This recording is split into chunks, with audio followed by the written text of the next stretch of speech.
Saya bacakan tadi satu ayat kisah Nabi Allah Ayub AS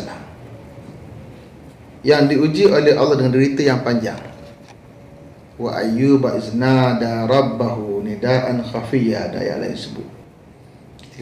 Ketika mana Nabi Allah Ayub menyeru pada Tuhan dia. Dan itulah rintihan manusia yang sakit, yang datang ke hospital ini mendapatkan rawatan, ada yang berbulan-bulan lamanya. Mereka menangis, merintih kesakitan. Sama ada kita dengar suara ataupun tidak, tapi kita akan lihat mimik wajah dia. Dan itulah ujian yang Allah berikan kepada Nabi Allah Ayub, yang disebut oleh ulama tafsir. Ada dua tafsiran. Satu menyatakan 18 tahun diuji oleh Allah dengan sakit. Ada riwayat menyebut 13 tahun. Panjang tempohnya, berbelas tahun. Dan tak sedikit manusia yang hadir ke hospital ini yang sakit sampai ke hujung usia, sampai menemui ajal. Kerana itulah pelibatan kita dalam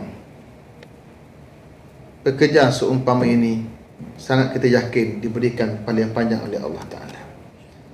Meskipun barangkali manusia tidak mengenal, tetapi Tuhan akan sentiasa membilang pahala yang panjang tanpa henti, insya-Allah. Bukan semua ingat doktor-doktor. Dia ingat hanya ketika doktor ubat dia saja. Lepas dia sihat, dia lupa doktor lah. Betul doktor?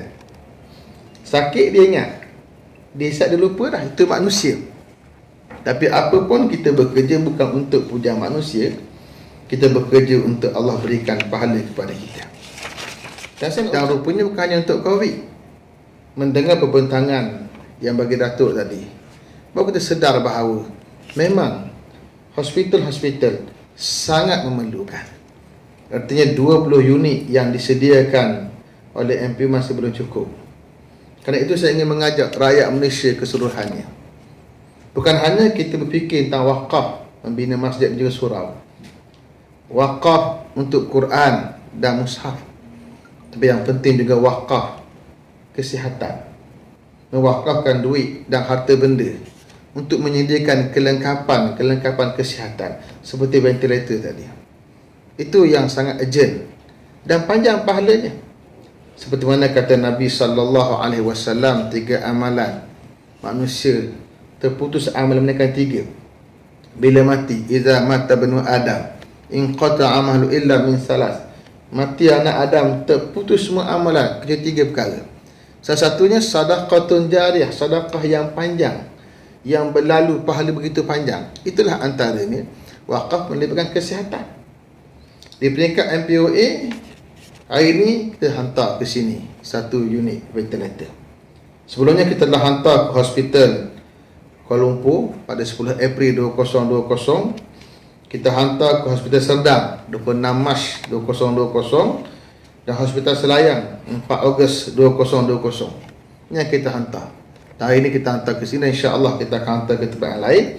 Dan saya nak mengajak bukan hanya MPOA dan juga hanya MPOA, bahkan seluruh rakyat Malaysia, terutamanya di kala sektor komoditi diberikan income yang baik. Untuk makluman semua, di awal berlakunya pandemik, harga CPO sekitar RM2,200 1 tan. Hari ini harga CPO hampir RM3,000 1 tan. Berarti untung berganda. Maka sangat wajarlah saya nak menyeru juga rakan-rakan dalam sektor sawit, termasuk sektor sarung tangan getah perubatan, untuk kembali menyumbang kepada warga Kementerian Kesihatan untuk rakyat kita mendapatkan kebaikan-kebaikan panjang, insya-Allah.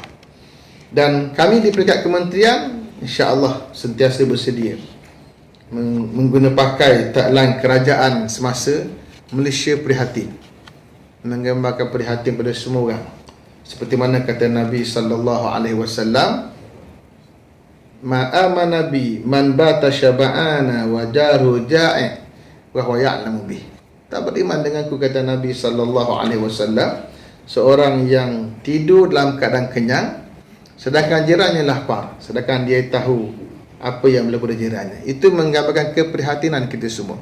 Dan saya yakin rakyat Malaysia, sempena kita menyambut Hari Kebangsaan yang ke-63 dengan slogan Malaysia Prihatin, juga akan menyerai yang prihatin insya-Allah.